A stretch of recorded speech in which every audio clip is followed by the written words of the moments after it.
The stench hit me first. Human waste and rotting flesh. Then I saw them.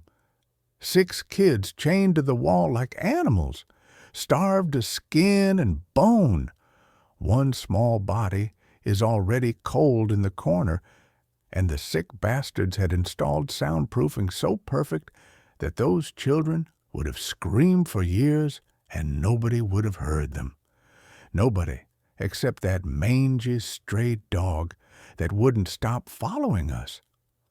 The early summer heat was suffocating, waves of humidity rising from the scorched pavement as Detective Jake Mercer wiped sweat from his brow. The small coastal town of Harbor Point was supposed to be quiet, a place where serious crime came in the form of drunk tourists and petty theft. That's what Jake had signed up for after 15 years working homicide in Boston. A chance to breathe, to forget.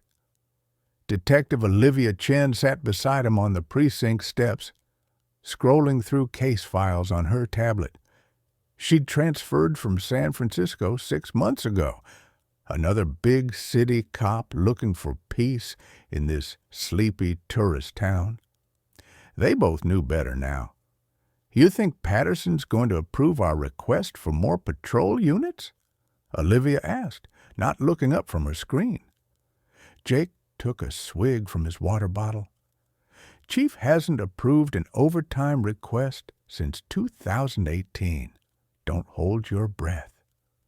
The midday sun beat down mercilessly as townsfolk moved languidly through the heat, summer visitors already crowding the sidewalks in tank tops and flip-flops. Harbor Point transformed each summer from a quiet fishing community to a bustling vacation spot, population tripling from Memorial Day to Labor Day. That's when Jake noticed him. The dog was medium-sized with matted golden fur, ribs visible through his coat. Not a stray, exactly. His collar was faded but still intact, though no tags hung from it. The animal stood at the bottom of the precinct steps, staring directly at Jake with unnerving focus.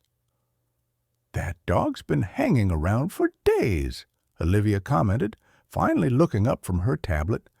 Animal control's been too busy with the summer influx to pick him up. But something about the dog's posture struck Jake as strange. He wasn't cowering or begging. He stood rigid, alert, his eyes never leaving Jake's face.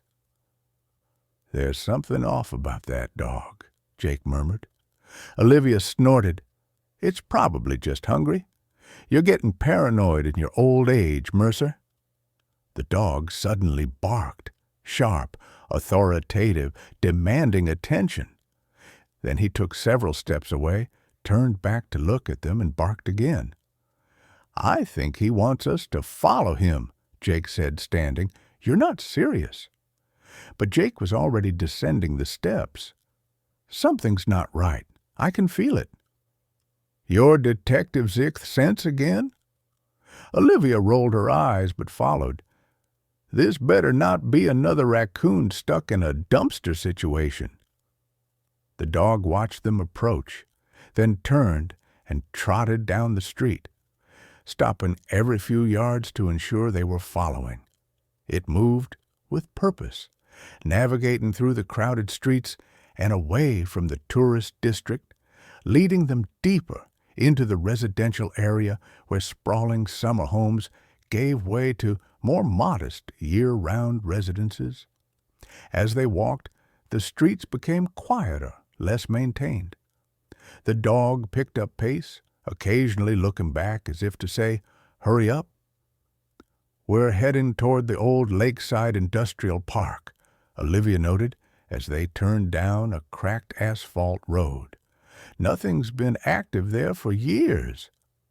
The abandoned industrial park had been slated for demolition and redevelopment for nearly a decade, but town budget issues and bureaucratic red tape had left it in limbo, a collection of decaying warehouses and office buildings slowly being reclaimed by nature, The dog led them to a chain-link fence with a "No Trespassing" sign hanging askew.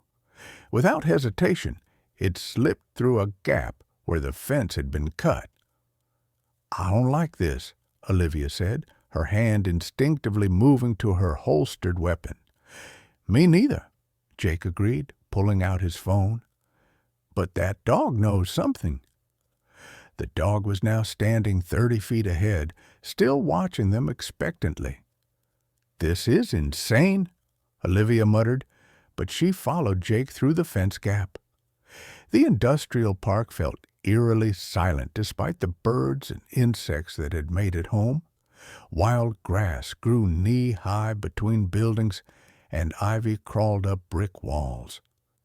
The dog led them to Building 7, a low concrete structure with boarded windows and a heavy steel door that hung partially open. The dog stopped, whining softly as it looked at the entrance. "You're not seriously suggesting we go in there based on a stray dog's behavior?" Olivia asked, but her voice lacked conviction. Something about the animal's urgency was unsettling. Jake pulled out his flashlight. "We just take a quick look.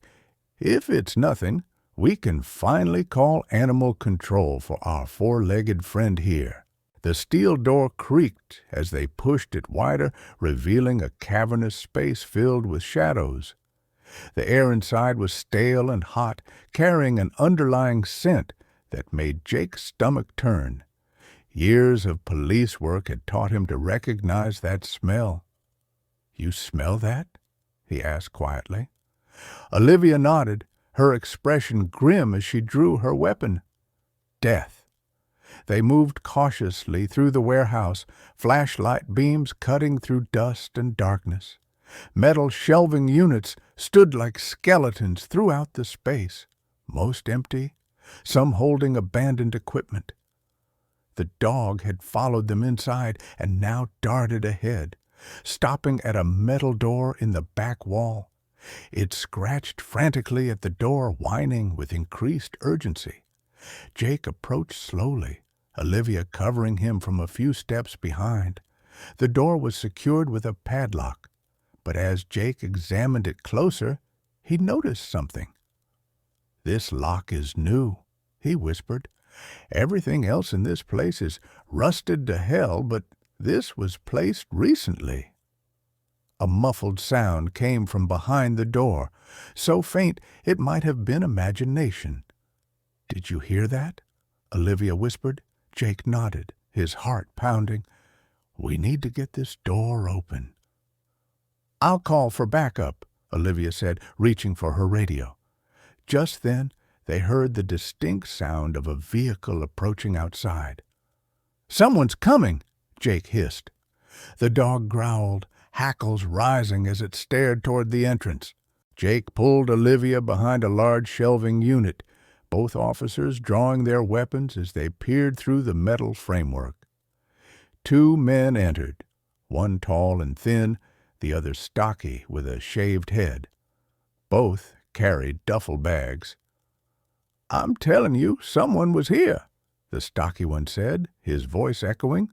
"The door was wider than we left it."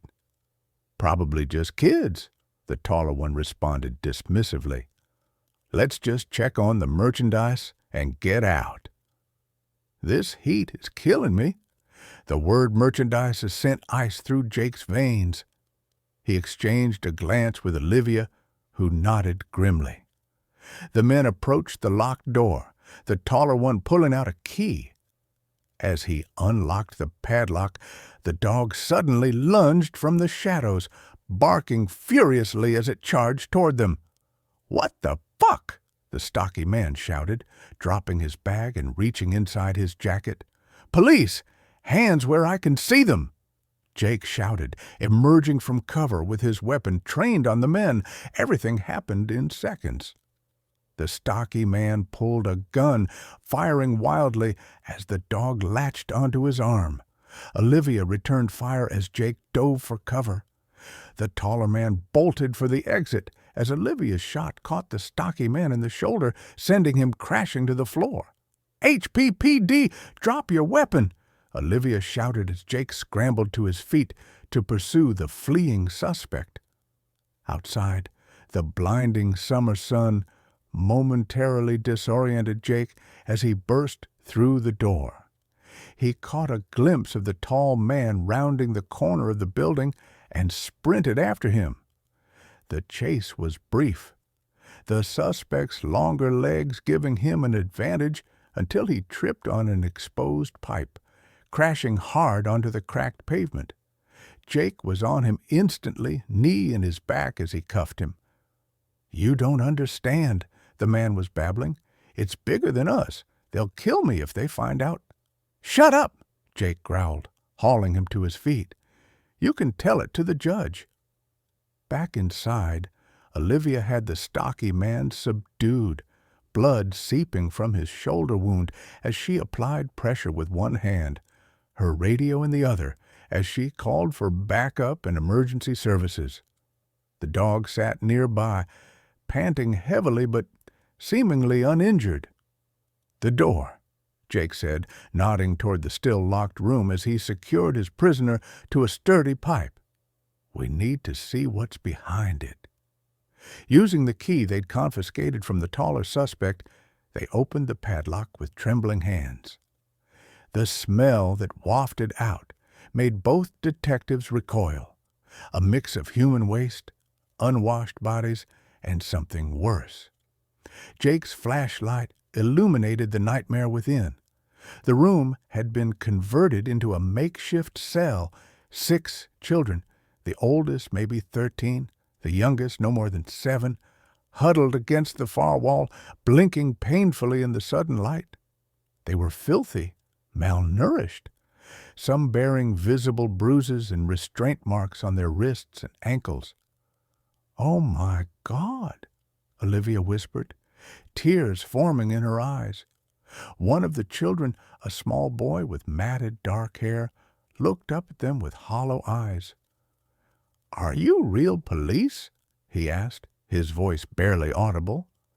Jake knelt down, keeping his distance to avoid frightening them further. "Yes, we're real police. You're safe now. We're going to get you all home." Behind the children, deeper in the shadows, Jake's flashlight revealed something that made his blood run cold. A small body laid out on a makeshift cot, unmoving. Even from here, he could tell they were too late for one child. "Olivia," he said quietly, nodding toward the still form. She saw it and closed her eyes briefly before speaking into her radio again, her voice shaking with barely controlled rage. "Dispatch, we need multiple ambulances. We have children, multiple victims, one possible fatality, and send every available unit." As they waited for backup to arrive, the dog that had led them there entered the room cautiously. It approached the children, who surprisingly showed no fear. One little girl even reached out to touch its matted fur.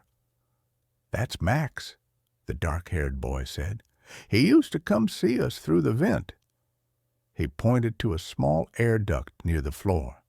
"He would bark a lot outside. We thought he was trying to help us." Jake and Olivia exchanged a stunned look. "He was," Jake said softly, watching as the dog, Max, gently nuzzled the girl's hand. "He definitely was." Hours later, with the children safely in medical care and the suspects in custody, Jake sat on the tailgate of an ambulance, being treated for a cut he'd received during the chase. The industrial park was now a chaotic scene of police cars, crime scene tape, and investigators. Olivia approached, her face drawn with exhaustion, but her eyes burning with determination. "They're talking," she said. "It's a trafficking ring. These kids were reported missing from 3 different states. They were just holding them here before transport. And, Jake, they say there are more locations." The dog, Max, lay at Jake's feet, seemingly content now that his mission was complete. A young officer had brought him water and some beef jerky, which he'd accepted gratefully. "What happens to him?" Jake asked, nodding at the dog. "Animal control's backed up. Won't be here for hours," Olivia said with a small smile. "Guess he's sticking with us for now." Jake reached down to scratch behind Max's ears. "You did good, buddy. Real good." As the sun began to set, casting long shadows across the industrial park, Jake couldn't shake the image of the children's faces, nor the small body they'd been too late to save. But for the first time since arriving in Harbor Point, he felt he was exactly where he needed to be.